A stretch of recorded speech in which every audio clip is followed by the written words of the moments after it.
धनबाद में कोयला राज्य मंत्री का स्वागत। संबोधन के दौरान बिजली गुल। झरिया मास्टर प्लान को जल्द रिव्यू कर लागू करने का ऐलान। कोयला राज्य मंत्री का धनबाद आगमन पर बीएमएस कार्यालय में जोरदार स्वागत किया गया। पदाधिकारी और कार्यकर्ताओं ने मंत्री का गर्मजोशी से अभिनंदन किया। हालांकि मंत्री के संबोधन के दौरान बिजली गुल हो गई, जिससे पूरा कार्यक्रम अंधेरे में संपन्न हुआ। बिजली गुल होने की घटना पर मंत्री ने झारखंड सरकार को जमकर आड़े हाथों लिया। उन्होंने कहा कि यह दुर्भाग्य है कि जिस राज्य में बिजली उत्पादन होता है वहां के लोग खुद बिजली संकट से जूझ रहे हैं। यह राज्य सरकार की नाकामी को दर्शाता है। मंत्री ने इसे झारखंड सरकार की फेल सरकार करार दिया है और राज्य की व्यवस्था पर सवाल उठाए हैं। वहीं कोयला राज्य मंत्री ने कहा कि धनबाद देश का एक प्रमुख कोयला खनन का क्षेत्र है, जहां बीसीसीएल का मुख्यालय भी है। मंत्री ने अधिकारियों के साथ उत्पादन बढ़ाने और नए खदान खोलने की योजनाओं पर चर्चा की है।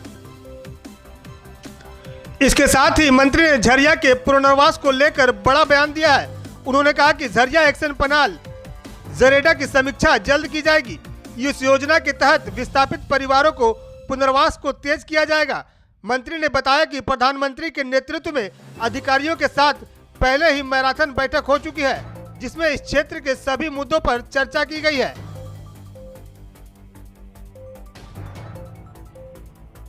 वाटर है और 3 सब्सिडरी मेरा यहाँ काम करता है, ईसीएल, बीसीएल और सीसीएल। मंत्रालय का विभिन्न कोल का यहाँ खदान है।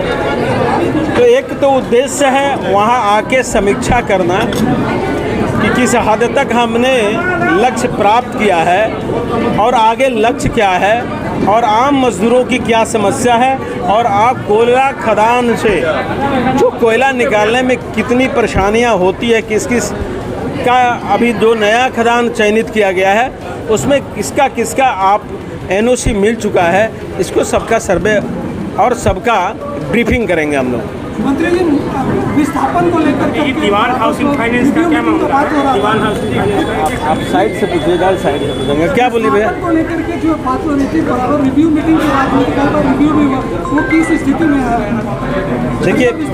देखिए इस पर पूर्व में कुछ दिन पहले आदरणीय प्रधानमंत्री जी के यहाँ बैठक हुई थी। उसमें नीति आयोग और तमाम डेवलपमेंट के पदाधिकारी को चिन्हित किया गया था और आके कुछ दिन ही पहले यहाँ तमाम पदाधिकारी कैंप किए थे और एक एक विषय को बड़ी बारीकी से देखा जा रहा है। बहुत जल्द उसको धरातल पे उतारा जाएगा। कोयला चोरी एक बड़ा समस्या बन गया क्षेत्र और आपके विधायक यहाँ पर वो भी मामला को उठाते हैं। देखिए कोयला चोरी स्टेट गवर्नमेंट की जिम्मेदारी बनती है। आप किसी भी खदान से जब चोरी होती है उसका कंप्लेन करते हैं या पकड़ के देते हैं तो स्टेट गवर्नमेंट उसकी जवाबदेही होती है और स्टेट गवर्नमेंट तो आप जानते हैं कि ठीक विपरीत दिशा में है। अधिकारियों का पे स्केल और कर्मचारियों का पे स्केल का जो डिफरेंस चल रहा है। देखिए नीतिगत मामला है, आपने बहुत अच्छा बात को रखा है। हम कोशिश करेंगे कि जो विषय आपने रखा है इसको बारीकी से देखा जाए। डीसी रेल लाइन आप अवैध कोयला तस्करों के कारण खतरे में आ गई है, उसको किस तरह से क्या बोले? डीसी रेल लाइन जो बहुत आंदोलन के बाद जो चालू किया गया था, उसके ठीक नजदीक में माइंस को धनबाद चंद्रपुरा मेन लाइन जो है लाइफ लाइन कही जाती है, हाँ वहाँ पर अवैध माइनिंग चल रही है। देखिए आप तो बोले ना आपसे हम कि अवैध खनन, अवैध माइनिंग, ये स्टेट गवर्नमेंट को रोकने का पूर्णतः अधिकार है। और जो समस्या आपने रखा है, हम यहाँ से जाने के बाद निश्चित रूप से हम प्रयास करेंगे स्टेट गवर्नमेंट से बात करके कि उस पर रोक लगे। उन्होंने आश्वासन दिया कि झरिया एक्शन प्लान का लाभ जल्द ही विस्थापित परिवारों को मिलेगा। मंत्री ने कोयला उत्पादन बढ़ाने के साथ साथ सामाजिक सुधारों पर भी जोर दिया है, जिससे स्थानीय समुदाय को अधिक लाभ पहुंच सके। V7 न्यूज भारत के लिए धनबाद से विनोद राज की रिपोर्ट।